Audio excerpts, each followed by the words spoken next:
Okay, तो I hope आप लोगों को कंसेप्ट सारे क्लियर है। मैंने जो पैरेलल और सीरीज कॉम्बिनेशन के बारे में बात किया वो भी क्लियर है। आज हम सिर्फ और सिर्फ सर्किट डायग्राम्स करेंगे और सर्किट डायग्राम के बेस के ऊपर प्रॉब्लम सॉल्व करेंगे। तो इस वीडियो में बने रहिए एंड आई प्रॉमिस कि इस वीडियो के अंत में आपका सर्किट डायग्राम से रिलेटेड जो भी क्वेरीज है वो सारी की सारी सॉल्व हो जाएगी। So let's start without wasting any time. Let's start. एक ये सर्किट डायग्राम है, ठीक है ना। यहाँ पे एक बैटरी है,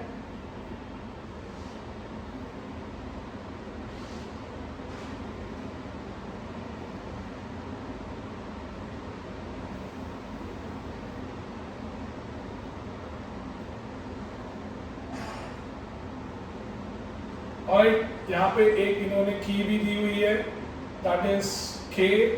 एक उन्होंने अमीटर डाला हुआ है, that is A. This is plus minus, ठीक है। उसने बोला हुआ है consider the circuit diagram as given below and all the resistance are equivalent to 3 ohm. जितने भी रेजिस्टेंस है सबका, जितने भी रजिस्टर है सबका रेजिस्टेंस जो है वो 3 ओम है। 3 ohm. This is R5 3 ohm, this is R4 3 ohm, है ना। तो उसने मुझे बोला है कि मेरे को इक्विवेलेंट रेजिस्टेंस निकालना है, मुझे इसका इक्विवेलेंट रेजिस्टेंस निकालना है। मैंने लास्ट लेक्चर में बोला था कि always think from the batteries point of view. Battery को क्या कभी इतने सारे रजिस्टर दिखते हैं क्या? नहीं दिखते। बैटरी हमेशा तो करंट कैसे निकालती है, वो पहले ही कैलकुलेट कर देती है कि मेरे रास्ते में कितने रजिस्टर्स है। जितने भी रजिस्टर्स है वो क्या सीरीज में है कि पैरेलल में है, एंड अकॉर्डिंगली वो करंट निकालती है। अभी if you see carefully, current यहां से आया, यहां तक सिंगल करंट था, यहां पे आके डिस्ट्रीब्यूट हो गया। मैंने ये भी बोला था कि जब भी करंट का रास्ता चेंज होता है, मतलब भाई पैरेलल है। तो देखो ना, लेट्स से यहां से करंट आया I, तो यहां पे चला गया I1, यहां पे चला गया I2, तो I1 करंट इधर भी तो पहुंचेगा, और यहां पे पहुंचेगा I2। फिर यहां पे वापस जब आएगा तो करंट आएगा I, क्योंकि ये दोनों ऐड हो जाएंगे। तो डू यू अग्री कि R2 और R3 सीरीज में होंगे, फिर उसका इक्विवेलेंट रेजिस्टेंस इसके साथ पैरेलल में होगा। तो अभी कैसे करेंगे? अब RS जो होगा that would be R2 plus R3, so that is 3 plus 3, that is equal to 6 ohm. अब मैं क्या करूंगा? अब मैं पैरेलल कॉम्बिनेशन निकालूंगा 1/RP। किसका? अब मैं डायग्राम बनाऊं, ये सब मैं नहीं बना रहा, अब मैं खाली तुमको दिखा रहा हूं कि बैटरी को कैसे दिखेगा। अब बैटरी को ऐसे दिखेगा,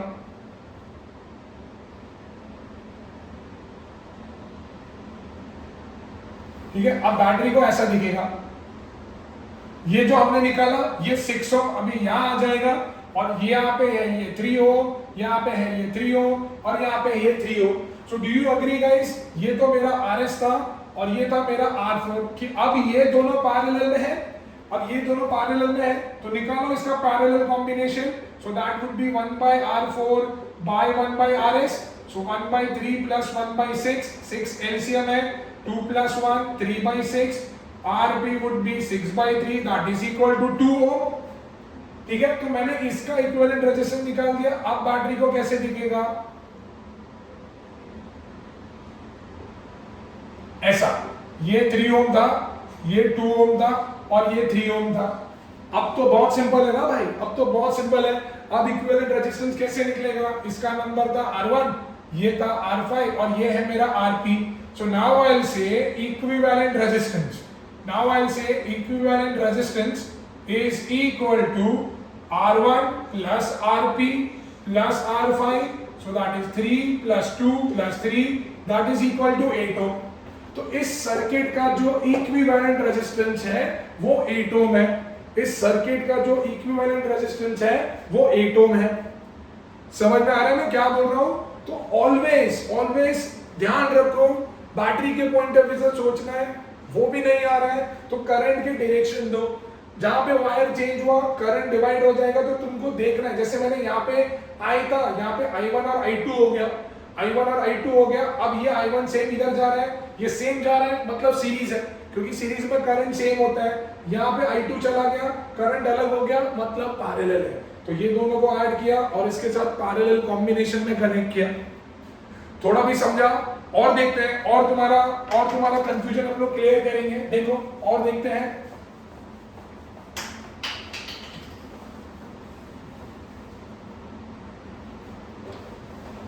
Now, let's see one more example. See, now एक बड़ा बेसिक सा एग्जाम्पल है।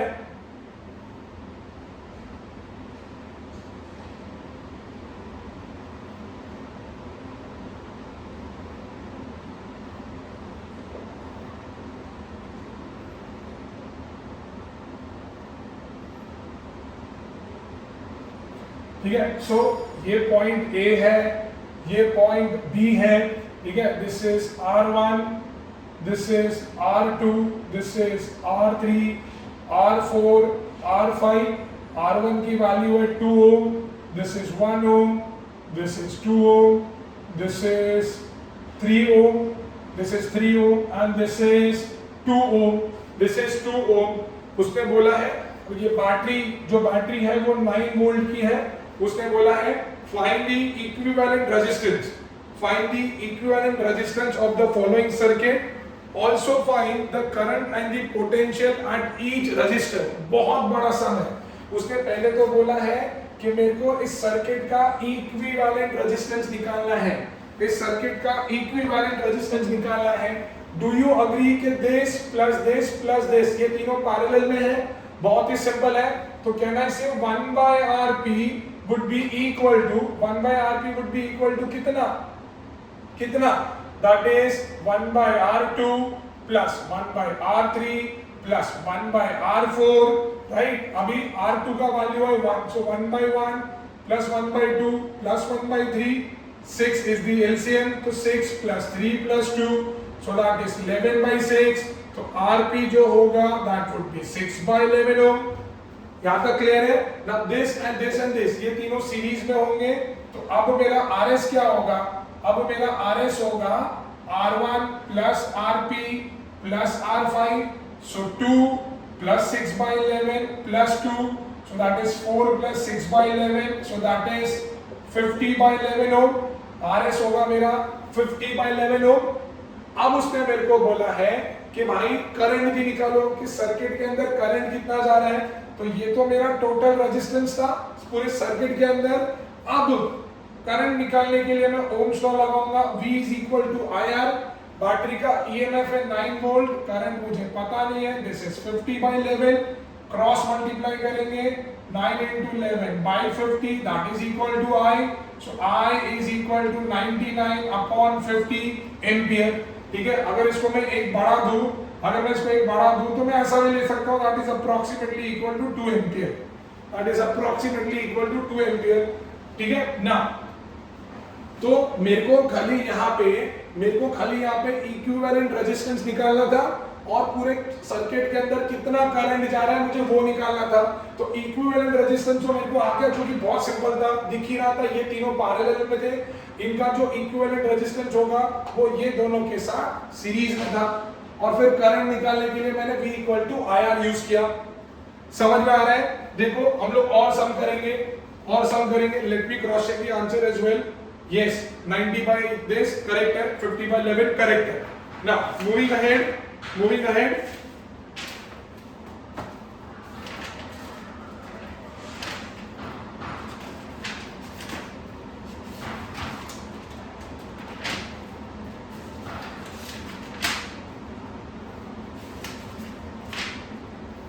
ऑलराइट, देखो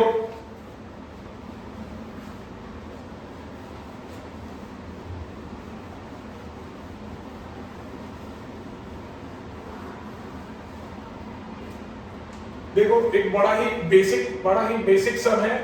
ठीक है ना? सिंपल मैं नहीं कर रहा, ये देखो थोड़ा डिफिकल्ट सा। एक सर्किट डायग्राम दिया हुआ है लाइक दिस।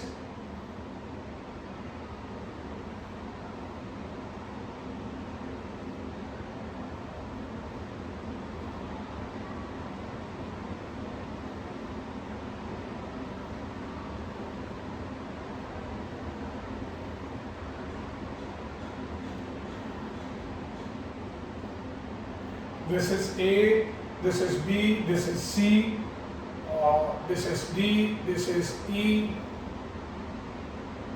ठीक है ना? This is R1 which is 3 ohm, this is R2 which is 3 ohm, this is R3 again which is 3 ohm, this is R4 which is 0.5 ohm, this is R5 which is 0.5 ohm.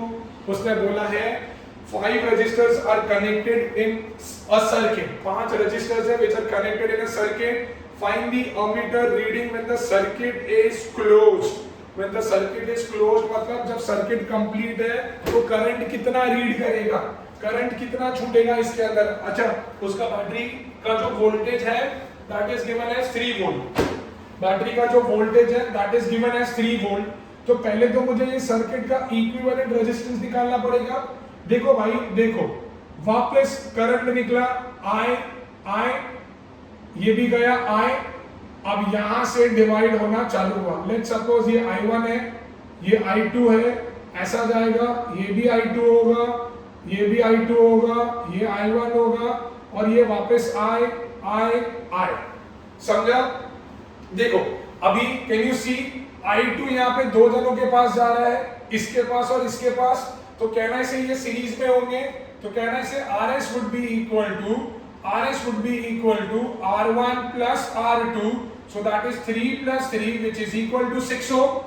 Now ये दोनों और ये अभी 1 upon RP would be equal to 1 upon RS plus 1 upon R3. क्योंकि ये दोनों का जो इक्विवेलेंट रेजिस्टेंस है वो इसके साथ पैरेलल में होगा क्योंकि करंट अलग है. So that would be 1 by 6 by 1 by 3 which is equal to 6. 1 plus 2 3 by 6. So RP का वैल्यू होगा 2 ओम. RP का वैल्यू होगा 2 ओम. अब वो 2 ओम उसको ये पूरे सर्किट को अब करंट मिल रहा है I, इसको भी I मिल रहा है, इसको भी I मिल रहा है. तो ये पूरा होगा सीरीज के अंदर. So RS dash would be equal to R4 plus R5 plus RP.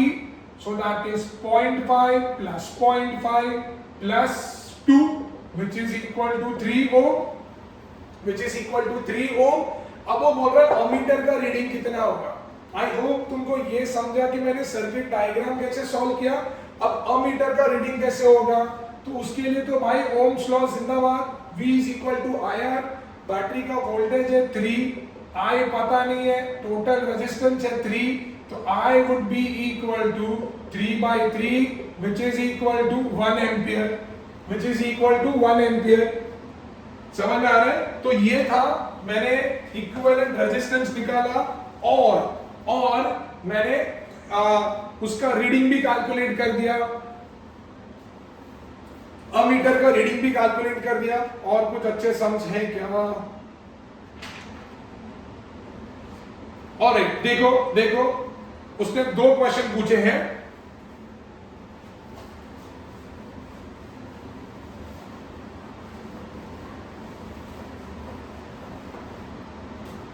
देखो उसने एक डायग्राम बनाया है.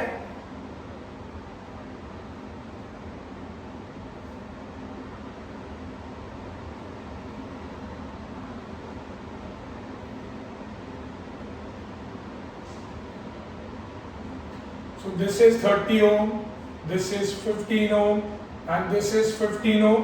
ठीक है, this is 3.4 ohm, 3.4 वोल्ट और ये भाई 2 ओम है.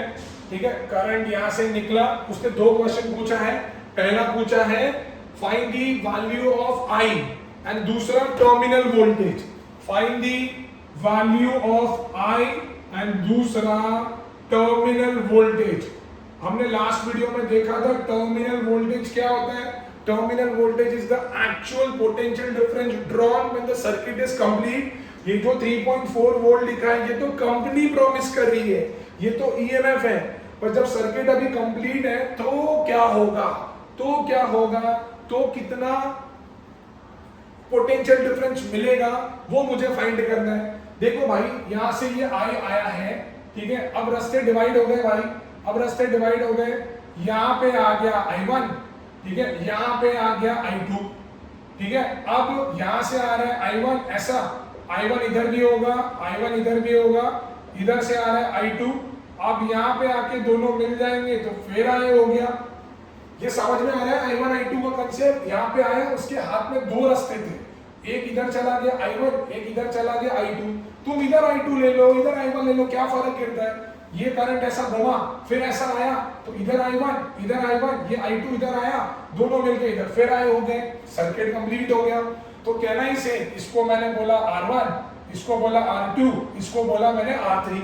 तो कहना ही से RS would be equal to R2 plus R3, that is 15 plus 15, which is equal to 30 ohm। उसके बाद 1 by RP is equal to 1 by R1 plus 1 by RS, 1 by 30 plus 1 by 30, 2 by 30, 1 by 50, so RP would be 15 ohm। तो ये पूरे का जो equivalent resistance है भैया वो तो 15 ओम है, वो तो 15 ओम है। अब वो बोल रहा है कि यहाँ पे उसके बैटरी के पास इंटरनल रेजिस्टेंस भी है 2 ओम का, तो भाई टोटल रेजिस्टेंस कितना होगा? टोटल रेजिस्टेंस कितना होगा? So total resistance would be capital R S plus small r। Small r का मतलब होता है इंटरनल रेजिस्टेंस, सॉरी ये RP था, तो RP आया है मेरे को 15, इंटरनल रेजिस्टेंस दिया था 2 ohm, so that is equal to 17 ohm. अब current in the circuit, current in the circuit, current in the circuit ये कैसे निकालते हैं? करंट इन द सर्किट का फॉर्मूला होता है EMF upon total resistance, EMF upon total resistance. EMF दिया था 3.4, टोटल रेजिस्टेंस आया 17, so that is equal to 0.2 ampere, that is equal to 0.2 ampere.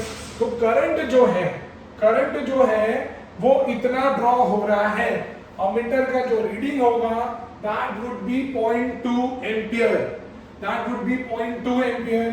अब उसने पूछा है terminal voltage.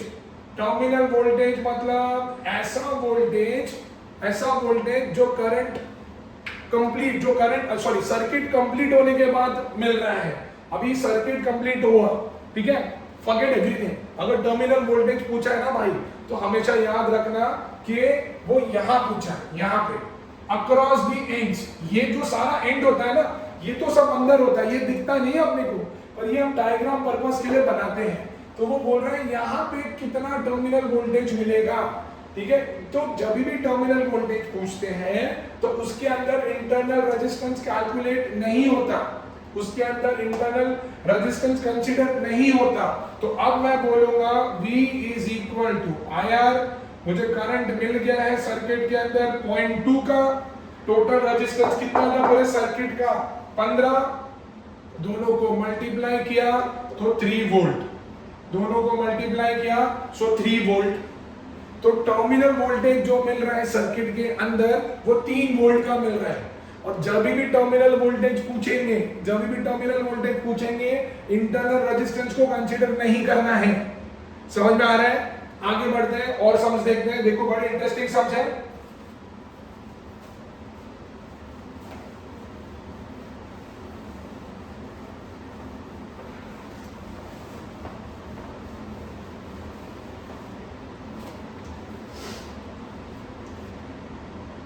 Let's see one more sum.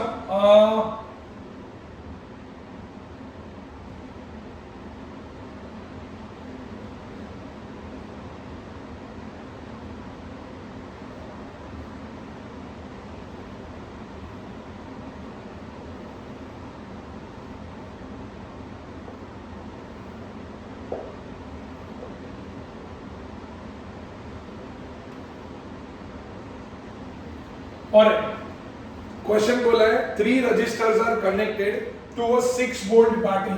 3 resistor है जो 6 वोल्ट बैटरी से कनेक्ट हुआ है ना। अपने को फाइंड करना है, पहला अपने को फाइंड करना है इक्विवेलेंट रेजिस्टेंस।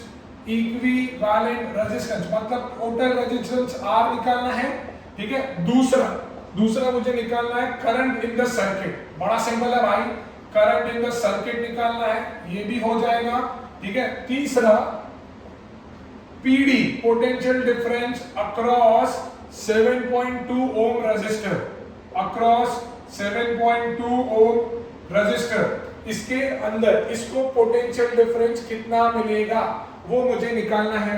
सारी बात की बात है भाई, पहले रजिस्टर को नेमिंग कर लो, R1, R2, R3, मुझे बोलने की जरूरत है नहीं, ये दोनों तो पैरेलल में है। सो 1/Rp is equal to 1/R2 plus 1/R3, so that is 1/8 plus 1/12, LCM is 24, so 3 plus 2, that is 5/24, so Rp would be 24/4, 5, that is 4.8 ohm, that is 4.8 ohm। अब ये और ये दोनों सीरीज में होंगे, सो R1 प्लस Rp होगा, so that would be 7.2 plus 4.8 which is equal to 12 ohm. तो मुझे टोटल रेजिस्टेंस मिल गया है सर्किट के अंदर, दैट इज 12 ओम। अब उसने बोला है find the current in the circuit. अब करंट के लिए भाई ओम्स को याद करेंगे, ओम लॉ को। V दिया हुआ है 6, I पता नहीं है, टोटल रेजिस्टेंस है 12, तो 6/12 1/2, I का वैल्यू आएगा 0.5 एम्पियर, I का वैल्यू आएगा 0.5 एम्पियर। तो ये भी आ गया, ये भी आ गया। अब उसने बोला है कि what is the potential difference across 7.2 ohm resistor, across 7.2 ohm resistor. तो भाई मुझे करंट पता चल गया है, करंट पता चल गया है कि सर्किट के अंदर जो करंट आ रहा है वो 0.5 एम्पियर का आ रहा है। तो उसने बोला इसको कितना पोटेंशियल डिफरेंस मिलेगा, तो हम लोग लिखेंगे PD across 7.2 ohm resistor, PD across 7.2 ohm resistor. इस इंडिविजुअल रेजिस्टर को कितना पोटेंशियल डिफरेंस मिल रहा है, फिर से लगाएंगे Ohm's law. Current in the circuit मुझे पता है, रेजिस्टर इसका दिया हुआ है, तो भाई 5 2 10 36, 5 2 10 3.6, दैट इज 3.6 वोल्ट। तो भैया इसको जो पोटेंशियल डिफरेंस मिलेगा वो 3.6 वोल्ट का मिलेगा, इसको जो पोटेंशियल डिफरेंस मिलेगा वो 3.6 वोल्ट का मिलेगा। समझ में आ रहा है, समझ में आ रहा है। आगे करते हैं, देखो जितना तुम करोगे उतना मजा आएगा। एंड आई वुड रेकमेंड, जैसे ही मैं सर्किट डायग्राम बना लेता हूं, वीडियो पॉज करो, खुद से ट्राई करो, वीडियो पॉज करो, खुद से ट्राई करो, और उसके बाद मेरे साथ क्रॉस चेक करो। Otherwise it makes no sense अगर मैं ही कराते जाऊंगा तो। ठीक है, मैं ये एक्स्ट्रा सम्स लेके आया हूं क्योंकि डायग्राम तो कुछ भी आ सकते हैं, तो मेरे पास एक्स्ट्रा सम्स थे तो मैं करा रहा हूं। ठीक है, देखो और देखते हैं हम लोग, और देखते हैं।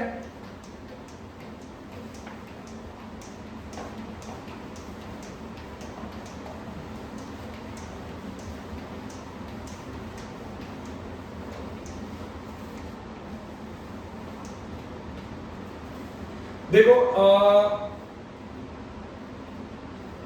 ये तो सिमिलर है, हाँ ये बढ़िया सम है, देखो ये बढ़िया सम है। देखो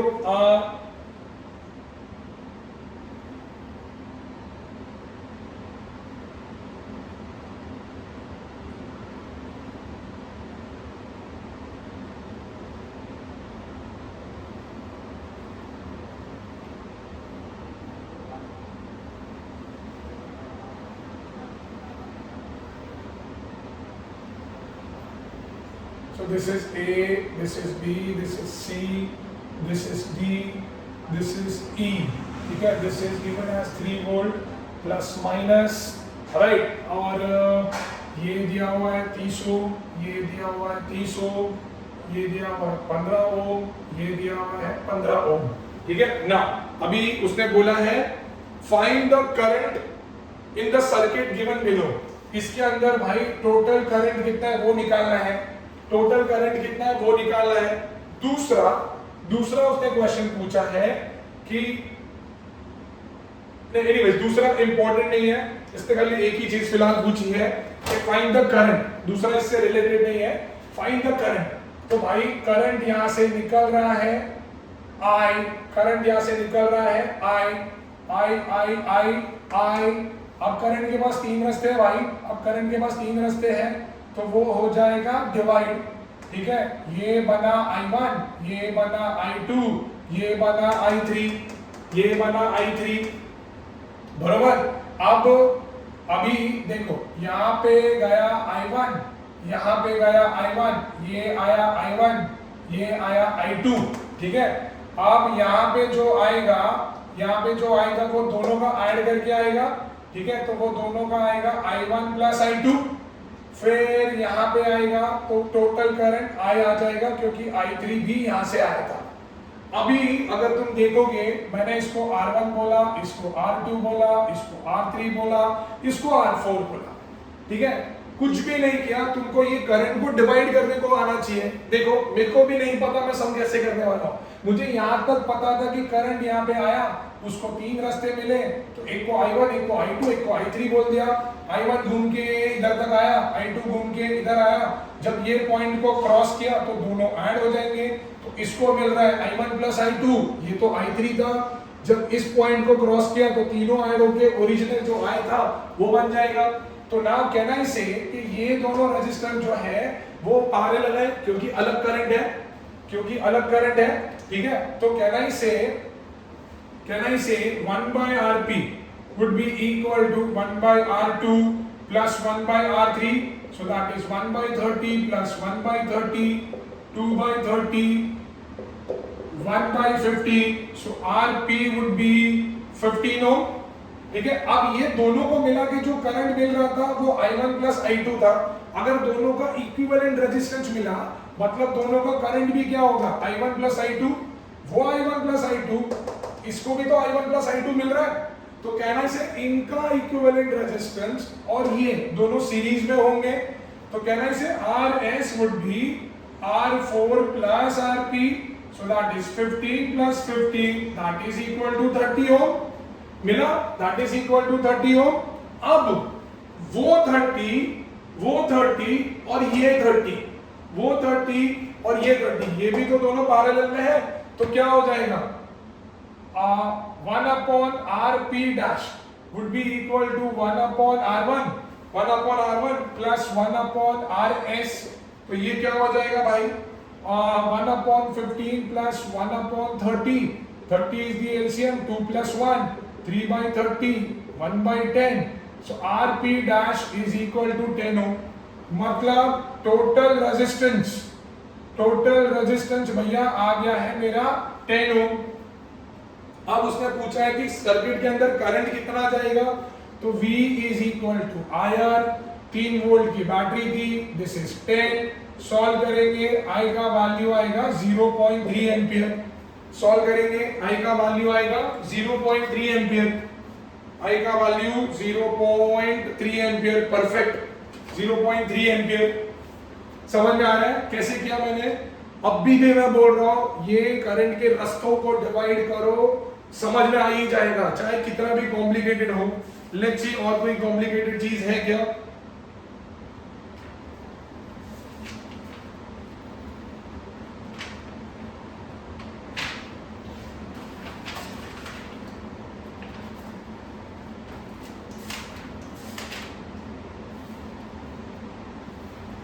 देखो देखो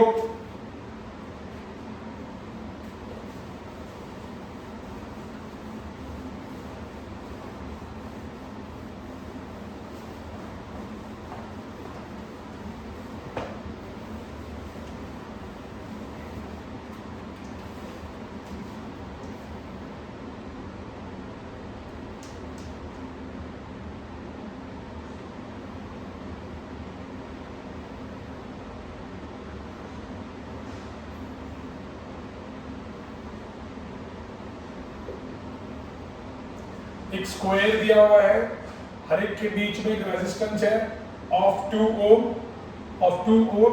उसने बोला है 4 resistance 2 ohm, each are joint end to end to form a square, calculate the equivalent resistance of the combination between any two adjacent corners, between any two adjacent corner, कोई भी दो एडजेसेंट कॉर्नर के बीच में, कोई भी दो adjacent corner के बीच में मेरे को इक्विवेलेंट रेजिस्टेंस निकालना है, ठीक है। अभी जैसे कि ये मेरे को A और B के बीच में निकालना है, तो ए और बी के बीच में निकालना है, तो कैसे करेंगे? ए और बी के बीच में निकालना है तो लेट्स से देखो कोई भी तो एडजेसेंट, क्योंकि स्क्वायर है तो हर जगह सेम ही रहेगा। तुम ए या बी के बीच में निकालो, तुम बी या सी के बीच में निकालो, लेट्स से मैं इसके बीच में निकाल रहा हूं, तो R1 R2 R3 और ये R4, ठीक है। अब करंट जो निकला ना भैया, करंट जो निकला ए से बी पहुंचने के लिए वो दो तरीके से निकला, एक यहां से जाएगा I1, एक यहां से जाएगा I2। I1 तो इधर से भी जाएगा, इधर से भी जाएगा, इधर से भी जाएगा और इधर से भी जाएगा, और I2 इधर से जाएगा। तो A से B तक पहुंचने के करंट के पास दो रास्ते थे, एक सीधा निकल गया और एक घूम के निकला, ठीक है। अभी कहना है सिर्फ करंट में डिवाइड हो रहा है, मतलब पैरेलल है, तो पहले जो सेम रास्ते वाले हैं उनका इक्विवेलेंट रेजिस्टेंस निकाल दो। सो वो था R2 plus R3 plus R4, so 2 plus 2 plus 2, that is 6 ohm. So अब 1 by RB will be equal to 1 by R1 plus 1 by RS, so 1 by 2 plus 1 by 6, 6 is the LCM, 3 plus 1 4 by 6, 2 by 3, so RP will be 3 by 2 which is equal to 1.5 ohm, which is equal to 1.5 ohm। समझा?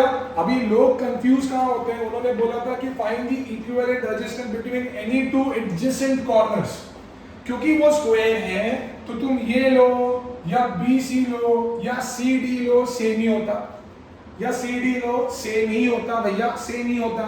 अभी समझो, इसी सम को मैं modify करता हूं और मैं यहाँ पे एक डायगोनल बनाता हूं। मैंने यहाँ पे एक डायगोनल बनाया, उसका भी रेजिस्टेंस 2 ओम है, उसका भी रेजिस्टेंस 2 ओम है, ठीक है। मैंने कुछ भी नहीं किया, ये सम कहीं नहीं है, मैंने बना लिया अभी अचानक से, ठीक है। अभी इसको कैसे सॉल्व करेंगे, फिर इसको कैसे सॉल्व करेंगे, पहले ये सब इरेज कर दूं,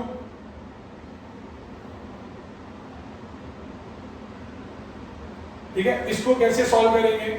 अब मैंने बोला कि भैया find the equivalent resistance, find the equivalent resistance between A and C, A और C के बीच में इक्विवेलेंट रेजिस्टेंस निकालो। तो भैया अगेन A से C तक पहुंचने के तीन रास्ते, कैन यू सी दैट? ये हो गया I1, ये हो गया I2 और ये हो गया I3। I1 यहां से निकला, इसको भी मिला I1 और C के पास पहुंचा I1, I2 सीधा सीधा गया, पहुंच गया, I3 इसके पास भी था, I3 इसके पास भी था और I3 इसके पास भी चला गया। तो अभी ये दोनों सीरीज में है, ये दोनों सीरीज में है, ठीक है। फिर इनका इक्विवेलेंट रेजिस्टेंस और ये वो तीनों मिला के होंगे पैरेलल के अंदर। तो देखो भाई, RS is nothing but R2 plus R3, so that is 2 plus 2 4 ohm, ठीक है। और RS dash, that is R1 plus R4, so that is 2 plus 2 4 ohm, मिल गया। अब मैं बोलूंगा 1 by RP, so that is 1 by RS plus, let's say ये R5 है, that is 1 by RS, 1 by R5 plus 1 by RS dash, so 1 by 4 plus 1 by 2 plus 1 by 4, 4 is the LCM, 4 is the LCM, so this is 1 plus 2 plus 1, 4 by 4, ठीक है। so RP would be equal to 1 ohm, RP will be equal to 1 ohm। समझ में आ रहा है diagram, समझ में आ रहे हैं, है ना। तो इस तरीके से सर्किट डायग्राम हम सॉल्व करते हैं, ठीक है। एक सर्किट डायग्राम, चलो भाई मैं भी देता हूं, let's say this is for homework, let's say ये किसको आता है, ठीक है। मुझे सम नहीं पता, मैं खुद ही बना रहा हूं, ठीक है ना।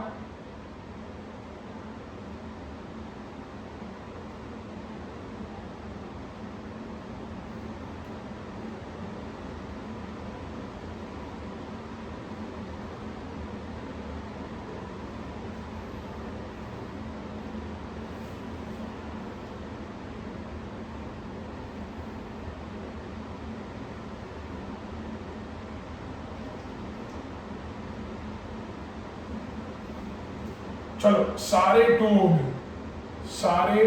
ओम है, ठीक है। अब ये है पॉइंट A, ठीक है। अब और ये है पॉइंट B, ये है पॉइंट ए और ये है पॉइंट बी। अब मेरे को बताओ ए से बी के बीच का इक्विवेलेंट रेजिस्टेंस क्या होगा? ए से बी के बीच का इक्विवेलेंट रेजिस्टेंस क्या होगा? Equivalent resistance between A and B find करके बताओ। Equivalent resistance between A and B find करके बताओ, मान जाओ मैं, ठीक है? देखो सॉल्व करो, आता है क्या? सॉल्व करके मुझे कमेंट करना। तब तक मैं और सम्स लेके आता हूं आपके लिए, may be from different chapters. और आपको लगता है कि ये चैप्टर या ये न्यूमेरिकल समझा तो प्लीज सब्सक्राइब एंड आपके दोस्तों को भी बचा लो यार, अपने दोस्तों को भी फॉरवर्ड करो, उनको बोले देखें ताकि ये सम्स उनके लिए भी क्लियर हो जाए। Thank you so much.